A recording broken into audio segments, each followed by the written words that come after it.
una navaja, un pequeño corte para poder decir quiénes. Nosotros, ¿quiénes? Un movimiento transversal de la mano, izquierda, derecha, el filo de la cuchilla en el ligamento, y poder lamer, hablar, lamer, decir quiénes, decir olvidarme, decir quiero olvidarme que estás muerto, decir quiénes nosotros si estoy sola, olvidarme durante los 47 años en Tordesillas que me prefieren callada. Quiero decir que prefieren muerta a Juana que saldría en medio de la lluvia para abrazarte, apagar el fuego apoyando vientre sobre vientre. La prefieren muerta, la que sabe de la expulsión de los judíos, los moros, de los cadáveres en América, la que no entiende qué significa nosotros, olvidarme los contratos, las ventas, y yo en el mapa de las transacciones.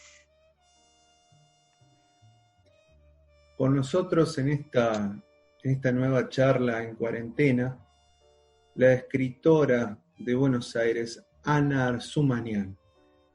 Nos compartiste una lectura de Juana I. De Juana I, cuya primera edición se hizo en Córdoba, así que, bueno, también para celebrar a Córdoba. Muy bien, en Alción, con el señor Maldonado, muy bien. Qué tema interesante ya de entrada. Se me vienen muchas cosas para preguntarte, porque en esa misma lectura están los disparadores que creo que atraviesan tu vida, tus escritos, porque veo hay ensayo, poesía, novela, está todo ahí. Y quería empezar una pregunta sencilla: ¿por qué empezaste por qué tomaste, mejor dicho, el personaje de Juana I? Elegí Juana específicamente por los 47 años de encierro de Juana. Juana es una reina que no gobierna y que la encierran por cuestiones políticas y, digamos, negociaciones que realiza el padre de Juana con el hijo de Juana y con las cortes españolas para dejarla encerrada durante 47 años. Y entonces, en este tiempo nuestro de ahora, con este abismo que sentimos en los interiores, esta no vida pública, este distanciamiento a partir de dispositivos que intentan acercarnos, recordé a los 47 años de Juana encerrada en Tordesillas, que iba a ver al cadáver de su esposo Felipe, era la única cosa que salía de la habitación hasta el monasterio para controlar si alguna monja había tocado el cadáver de Felipe, que además estaba embalsamado.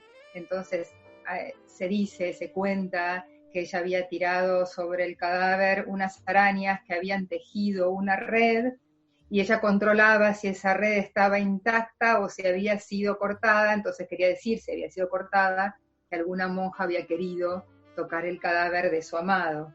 Entonces, bueno, ahí está el amor, el encierro, la política, la necrofilia, el mapa del mundo, porque además España en ese momento se puede decir que daba los primeros pasos de lo que después, claro, se llamó el mundo global, ¿no? España se acercó a América, América aparece a los ojos de Europa y entonces aparece no solamente el conocimiento del otro, sino también bancos, una moneda, un gobierno más imperial. Entonces ese imperio español dominaba ultramar y América. Por eso me pareció que era significativo, que tenía cierto eco con nuestro tiempo, de algún modo, aunque hace tantos siglos, ¿no?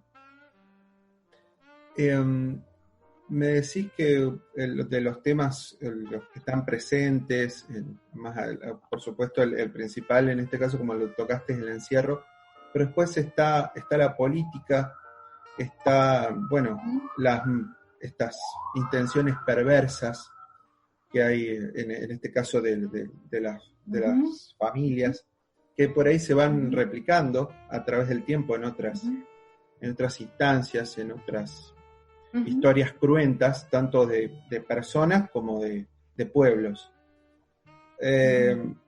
Yo esto lo quiero unir, ya que vos traes esto de esto que estamos viviendo, de estas épocas forzosas de encierro.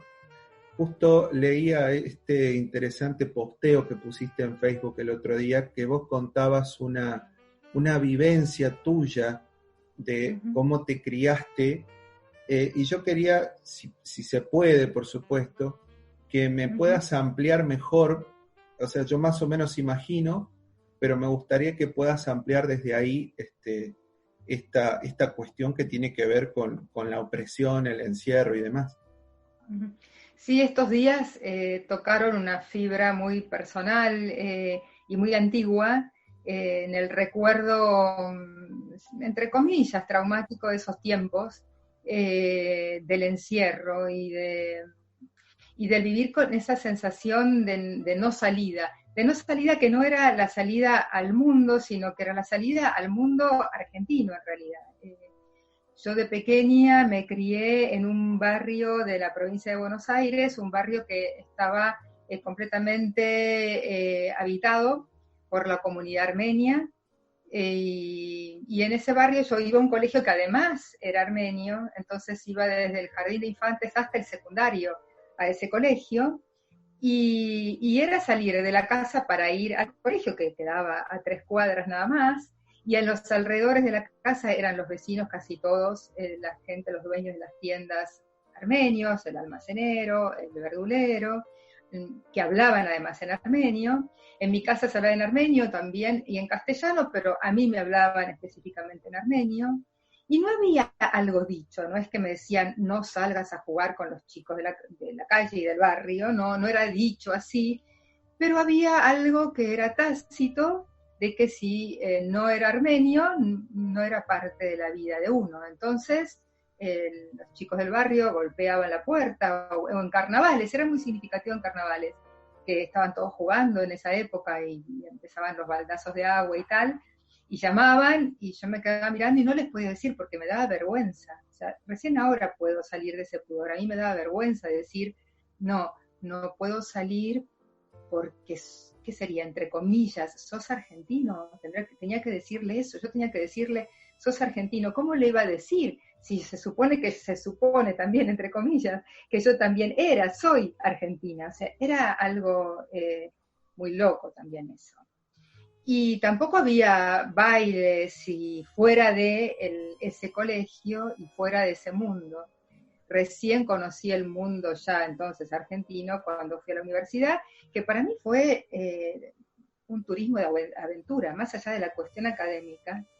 Era ir y ver cómo viven las muchachas y los muchachos de 19, 20 años, cómo se visten, qué hablan, qué comen, si fuman o no fuman, cómo se peinan.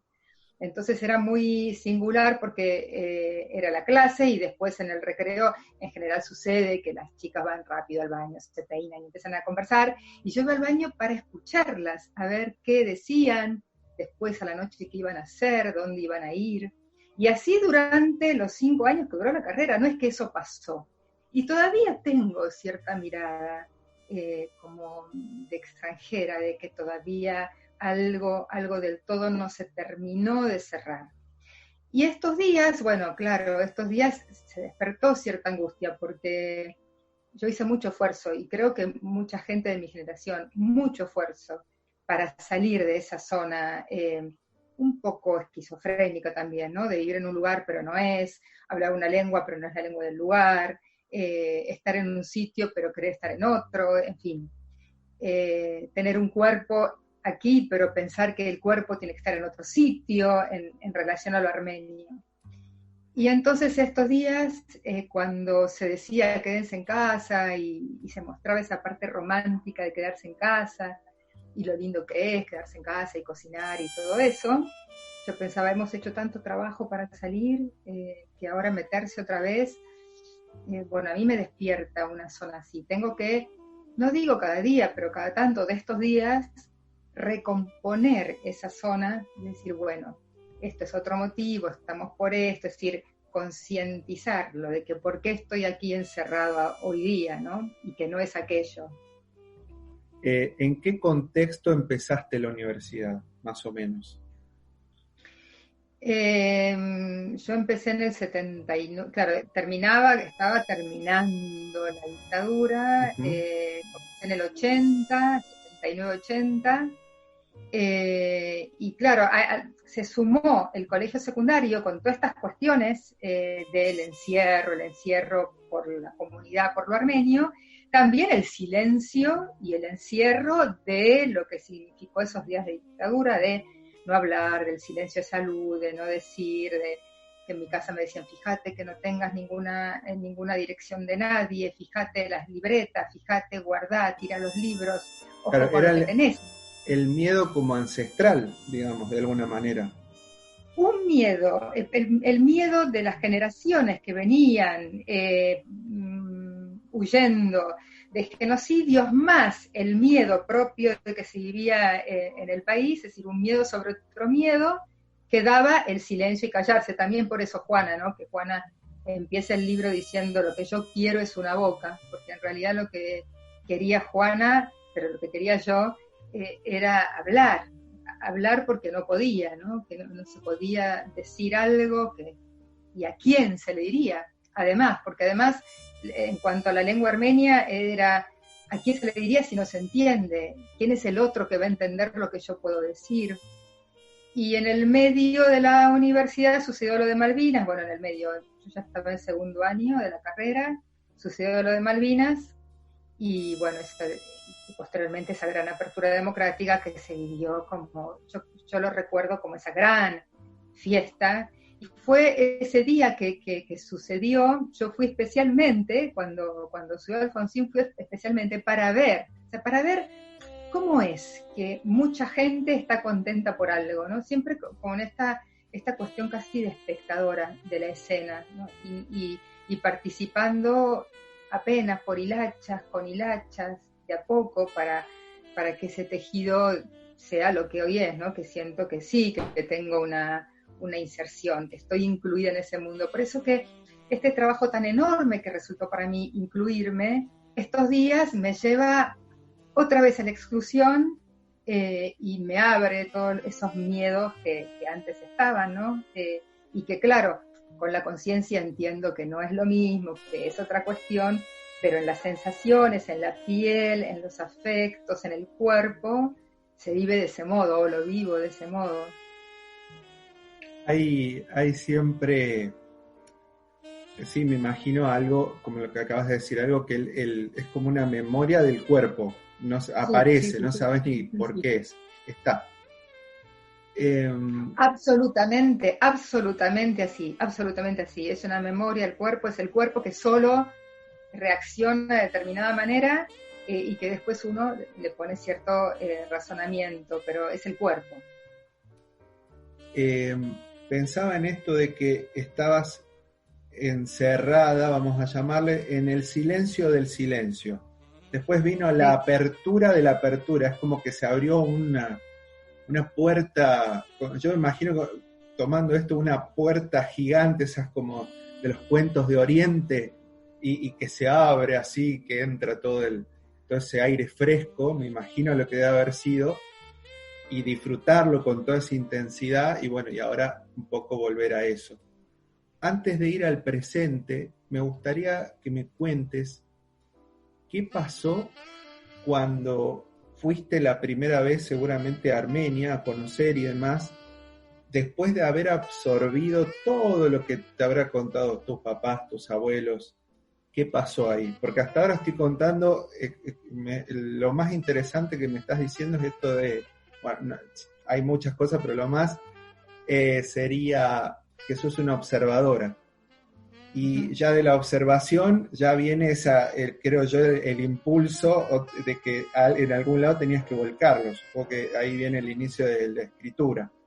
Pero quiero que me cuentes qué pasó cuando fuiste a Armenia. Y la primera vez que fui, en realidad primero estuve en Jerusalén, y ese lugar me cambió la mirada del mundo, completamente me cambió. fue un antes y después de ver algo que hasta ese momento no lo tenía tan presente y todavía no sabía decir qué cosa era. Y después de eso se presentó la posibilidad de filmar un documental con un director argentino en Armenia. Entonces el documental fue sobre la desaparición de cuerpos desaparecidos en el contexto de la dictadura militar argentina y el genocidio armenio. Entonces filmamos acá en la Argentina, el documental se llama Diálogos sin Fronteras, se filmó aquí en la Argentina y luego en Yerevan. En ese momento yo no me di cuenta, bueno, era con mucha alegría que hicimos el proyecto, pero después fue para mí más claro de que yo solamente podía haber ido con alguien que me garantizara que iba a volver, con alguien argentino, alguien completamente argentino, no alguien de familia armenia que había nacido acá como era mi caso. La cámara, por un lado, otra vez, ¿no? La cuestión es que dijiste muy bien, escuchaste muy bien esto de ser espectadora, porque para mí la cámara del documental, la cámara del director, también me garantizó algo, es decir, ir con una cámara y con alguien que no era armenio y que era argentino, fue una garantía. En ese momento no me di cuenta, pero después para mí fue bien claro, porque era una garantía para saber que yo iba a volver, porque esta cosa de no retorno siempre estuvo ahí rondando, no poder volver, estar encerrado, no poder volver es estar encerrado también. Por eso estos días estuve muy atenta a lo que pasaba con los argentinos varados en el exterior, porque también recordaban esos pasaportes de mis abuelos que tenían el sello de regreso imposible. Entonces, lo viví con mucha alegría, con mucha emoción, esa primera visita de trabajo y de recorrido con la cámara. En ese tiempo yo creía que ese era el lugar donde yo quería morir, o sea, era ahí. Y a la vez sentía que no quería volver, pero que como había un documental, un director, una cámara, íbamos a volver todos juntos y tenía que volver.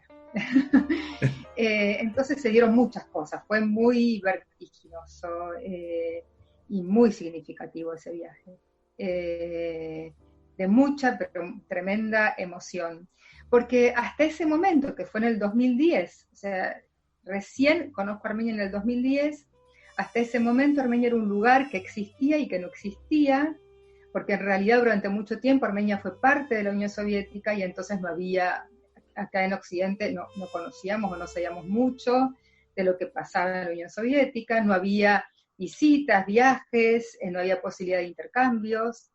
Entonces Armenia era algo que existía y no. Recién en el año 1998, en la televisión argentina, que hay un poema donde yo escribo ese verso, hubo una imagen de que hubo una especie de atentado en el Parlamento armenio, y fue la única imagen que apareció recién aquí en la televisión argentina de Armenia.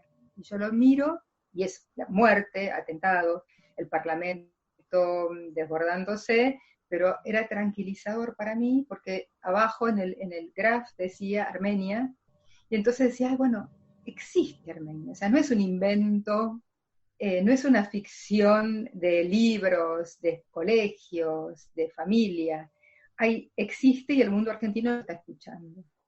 Y cuando voy a Armenia me doy cuenta de que sí, de verdad existe, que esa lengua tiene resonancia, que hay una tierra y es tierra de verdad, que piso un lugar y lo puedo pisar, que no es completamente imaginario todo eso. Pero recién en el 2010, fuerte, sí, fue fuerte. Me imagino, sobre todo porque ya tenías una vida bastante caminada, casi, podríamos decir casi hecha, porque ya estaba bastante armada en esa época, y con todo ese bagaje, ir y ver todo eso, y no sé cómo habrás hecho, pero me imagino en algún momento habrás cerrado los ojos y habrás respirado fuerte para ver qué se siente la tierra que corre por tus venas, digamos, la que tantas veces te habrán contado tus abuelos. Sí, una sensación rara, porque en realidad cuando salimos de acá, nos decía quien nos armaba el viaje, que tuviéramos siempre la idea de que la gente que vemos en la calle no son nuestros parientes, que no son nuestros primos, y que puede suceder lo mejor, pero que también nos podemos encontrar con sorpresas, porque en verdad, sí, una vez estando allí, tuve esa sensación de que era mi familia la que estaba ahí, porque claro, la lengua armenia para mí era la lengua del secreto, la lengua familiar, la lengua íntima, la lengua de lo privado, no la lengua pública. Entonces ir a un lugar donde en las calles se hablaba esa lengua que se hablaba en el interior de la casa, y la gente que tenía la misma cara que mi primo, o que mi tío, o que mi tía, entonces era muy inquietante, porque no podía distinguir el extraño del familiar. En un punto es siniestro también, en un punto es siniestro también, porque siempre como que se bordea, como que voy bordeando esa zona de lo extraño, de lo familiar, de lo público y de lo privado, de no distinguir bien quién es el extranjero, quién el nacional, ¿no? Y cada vez se va recomponiendo. Por eso que estos días de encierro reabrieron toda esa caja que yo ya tenía más o menos ordenada, decir, bueno, este es el extranjero, aquí soy nacional, yo soy argentina, aquello es porque, bueno, mis familiares, estoy en un mundo argentino, voy y vengo, converso con la gente, es la lengua pública y privada para mí, y ahora otra vez esta cosa de encerrar, si bien están estos modos de comunicación, no está el tocar, que no estaba tampoco en esos años, ¿no? En esos años no estaba el tocar. Era solo hablar a distancia, siempre manteniendo una distancia. Qué Entonces, fuerte bueno... eso. Claro, es justo ese sí, momento. justo el momento. Sí, es muy fuerte. Me estás hablando de algo de hace mucho tiempo, pero es lo que está pasando ahora, sí, imagino. Sí, Qué sí, fuerte. y que parece hace mucho tiempo, y bueno, son, digamos, es una generación, dos generaciones, que tampoco es hace tanto tiempo. Lo que pasa es que esto sucedía aquí, Argentina tiene nos dio esta posibilidad de que haya comunidades de tantos orígenes, pero a la vez cada comunidad tiene su formato, sus exclusas, sus oscuridades.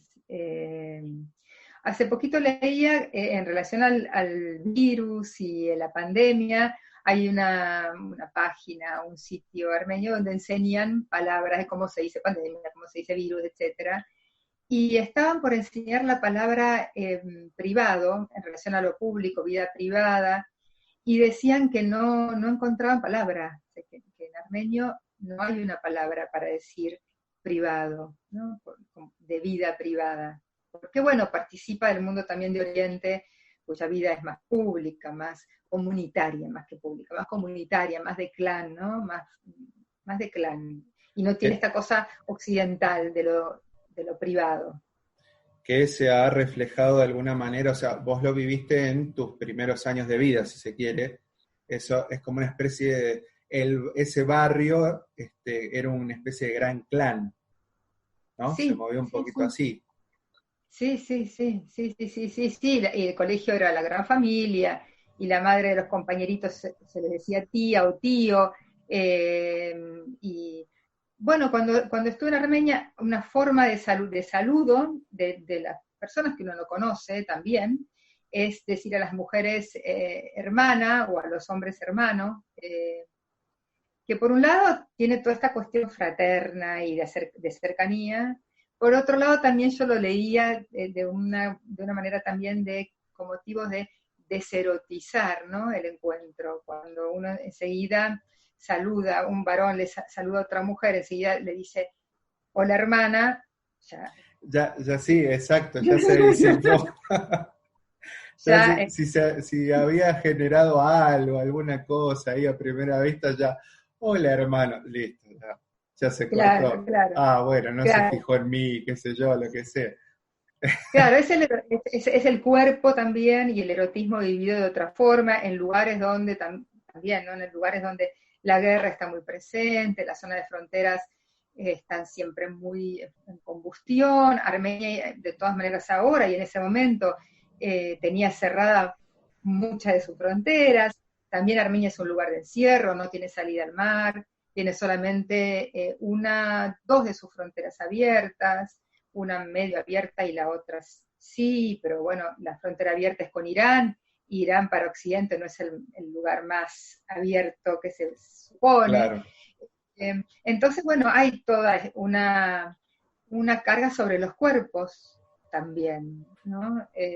Y también fue un trabajo la salida de aquel encierro, pero también un trabajo de erotizar esa salida, de que esa salida tenga un cuerpo deseante, que no sea un cuerpo mortífero, un cuerpo anestesiado, ¿no? Y eso es creo que lo que más intento en mi literatura, desanestesiar, por eso que hay como una revuelta, a veces hasta casi lindando con lo pornográfico, como modo de empujar una zona para sacar de la anestesia a ese cuerpo, y que ahora otra vez con esto del encierro, también se reaviva esa cosa de bloquear, así como un bloque, el tapabocas, el anteojo, ¿no? Los anteojos, los guantes para no tocar. No tocar las cosas. Todo estos son signos que muestran cierta cerrazón también, ¿no? Ahí. Por eso sí. No, por favor, pensé que había cerrado, te corté la idea, disculpa.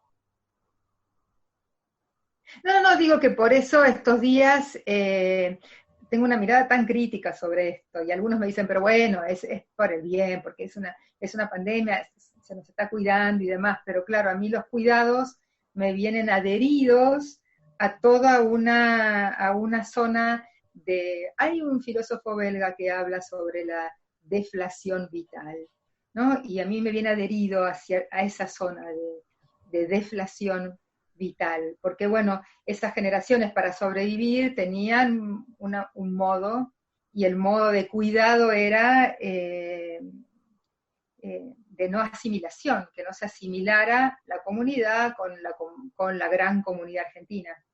Y no asimilarse era no contactarse, no tocarse, no verse, no mirarse, no hablarse, no hablar la lengua, hablarla mal, no reconocerse, no ser reconocido.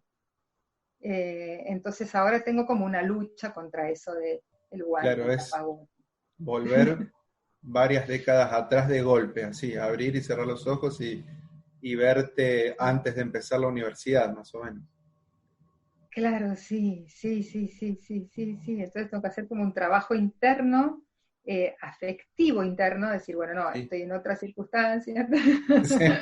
Sí, ni hablar. Claramente ahora hace rato que tomás tus propias decisiones, así que con respecto a tus trabajos, como para ir emparadando todas estas cuestiones, porque veo que no solamente te has involucrado con el cine, sino que también formó el teatro parte de tu obra literaria, que alguien vino y dijo, esto me gusta y lo quiero hacer una obra. Vos le diste el texto y esperaste a que esté el producto terminado, o te involucraste y estuviste así a la par reescribiendo esa parte teatral? Bueno, fueron las dos cosas, porque se dio Juana primera en teatro, alguien lo leyó, le interesó, me pidió el permiso para hacer una versión, y a mí me encantó la idea, y en ese sentido soy muy desprendida, así que le di el texto y lo hicieron. Después fue otra vez lo mismo con Del vodka hecho con mora, sobre la guerra en Armenia, en Karabaj, y lo mismo, alguien vino, vio, le gustó, y mezcló mi texto con textos de un armenio, y sucedió. Y ahora sucede con La Yesenska, que es el último libro sobre la traductora de Kafka al checo, la amante de Kafka, y entonces hubo una posibilidad de hacer algo, el director me dijo que le interesaba, pero quería otro personaje, es decir, que la obra fuera como un diálogo entre dos personajes, y ahí sí, en este último caso sí, me puse a trabajar con el director, a hacer el guión, y hicimos un diálogo entre Milena Jesenská, que es la traductora de Kafka, y una periodista catalana que se suicidó acá en la Argentina y que fue traductora y que fue amada de Margarita Xirgu, que es Irene Polo. Entonces es un diálogo posible entre dos mujeres periodistas, dos mujeres que escapan, pero a la vez que mueren por las guerras, dos mujeres muy críticas, muy sensibles, muy inteligentes las dos. Entonces hicimos el trabajo. Teníamos fecha de estreno el 6 de agosto, pero bueno, ahora... Claro, bueno, sí, porque se ahora, cortaron los ensayos seguramente y demás, y ah, todo sí, se sí, tiene que sí, sí. estirar. Sí, Bueno, sí, sí, suponemos que será el año que viene, si las cosas suceden. Se llama la obra Milena e Irene, dos puntos, periodistas.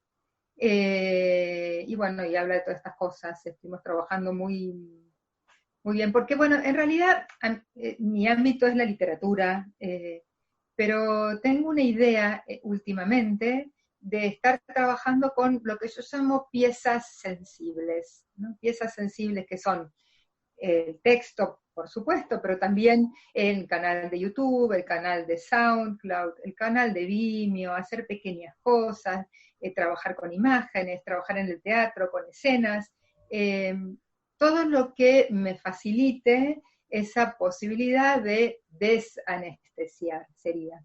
Si me ayuda la imagen, si me ayuda la música, o la escena, o la escenografía, bueno, todo lo que esté a mi alcance. bien. Algo que también me pareció muy interesante con respecto a todo tu trabajo, el que está subido en tu página tan prolijamente y tan bonita, es